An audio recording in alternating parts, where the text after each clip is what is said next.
여러분 안녕하십니까? 계속해서 대구 경북 소식을 전해드리겠습니다.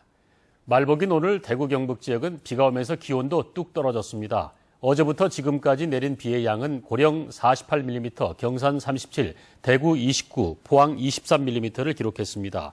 이번 비는 오늘 밤까지 5mm가량 더 내리다 그치겠습니다. 오늘 낮 최고 기온은 대구 22.8도, 포항 23도, 영주 27.9도, 상주 27.2도까지 떨어져 제법 선선했습니다. 내일도 오후부터 밤사이 5에서 30mm의 소나기가 오겠으며 대구의 낮 최고 기온은 30도까지 오르겠습니다.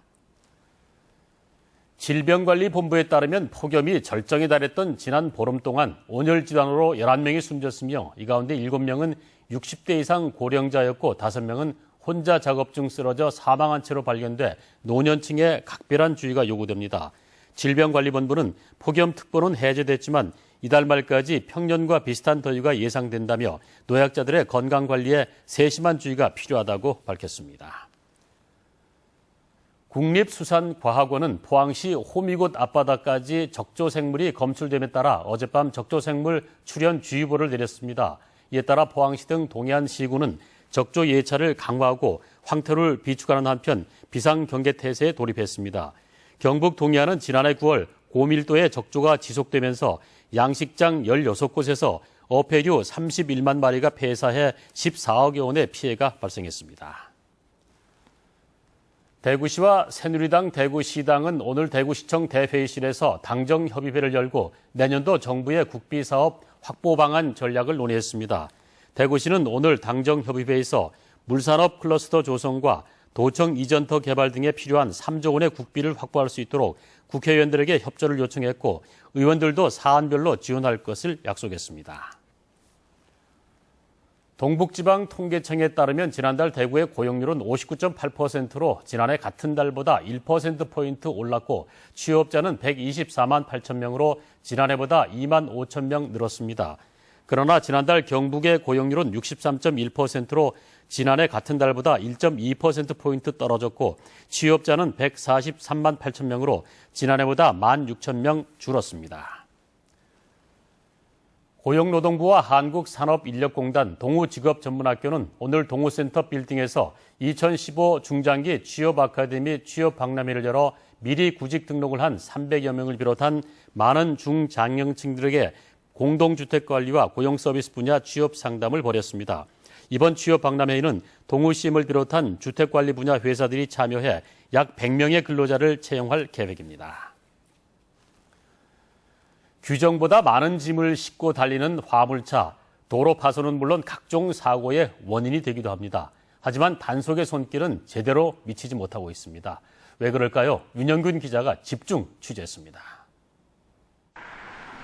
지난 7일 경북의 한 고속도로 5톤 화물차가 1톤 정도 되는 자루 10여 개, 규정보다 2배나 많은 10톤을 넘게 싣고 달리고 있습니다.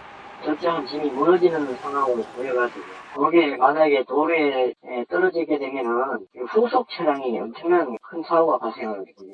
지난 주말 전문가와 함께 대구의 한 화물터미널을 찾았습니다. 주차된 화물차의 절반 정도가 짐을 더 싣기 위해 짐칸 아래쪽 지지대를 나무 토막을 이용해 촘촘하게 덧대어 놨습니다. 불법 구조 변경입니다.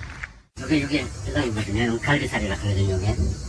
자, 갈비살이 간격이 이렇게 좁아버렸어요.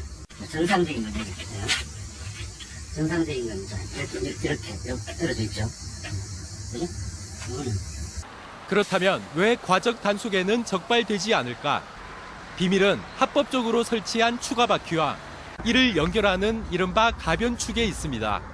바퀴를 2개 더 설치하면 5톤 화물차의 경우 10톤을 더 실어도 현재 단속 시스템에는 걸러지지 않습니다.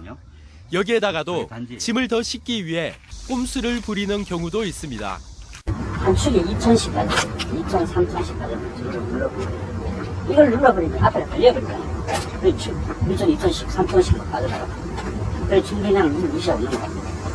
외형상으로는 15톤 트럭과 4.5톤 트럭을 구별할 수 없다 보니 불법 구조 변경을 한 상당수 트럭은 총 중량 표시를 떼내고 운행하기도 합니다. 설계 당시의 용량보다 많은 짐을 실으면 제동 장치가 잘 작동하지 않아 이렇게 비까지 내리면 교통사고에 더 취약할 수밖에 없습니다. 실제 고속도로에서 발생하는 인명피해 사고 가운데 30% 정도는 화물차 사고로 집계되고 있습니다. 불법 구조 변경을 한 과적 화물차는 해상 사고의 원인이 되기도 합니다. 왜 4.5톤차를 뽑는다면은 4.5톤차가 제주도 가면은 3, 40만 원이면 되는데 제 차 같은 14.5톤이 돼버리면 100만 원이 넘어요, 도전비가. 조금이라도 짐을 더 실으려는 욕심에 경찰의 소극적인 단속까지 맞물려 과적 화물차는 한 해 수백억 원의 고속도로 수리 비용은 물론 시민들의 안전까지 위협하고 있습니다. MBC 뉴스 윤영균입니다. 대구 남부경찰서는 지난 2011년 말부터 올해 초까지 자신이 근무했던 회사의 주식이 상장 폐지됐다가 재상장되면 큰 수익을 올릴 수 있다며 속여 3명으로부터 모두 5억 4천만 원을 받아 챙긴 혐의로 31살 최모 씨를 구속했습니다. 대구 모구청 공익근무요원인 최 씨는 지난해 피해자 중 한 명이 사기로 구속되자 대법원 출신 변호사를 선임해 유리한 판결이 나오게 하겠다고 속여 변호사 선임료 3,900만 원을 빼돌린 혐의도 받고 있습니다. DGB 대구은행은 광복 70주년을 기념해 오늘 영남이공대학교 천마체육관에서 대구 경북 지역 고등학교에서 선발된 대표 학생과 응원단 선생님 등 500여 명이 참석한 가운데 DGB 독도사랑 골든벨 대회를 열었습니다.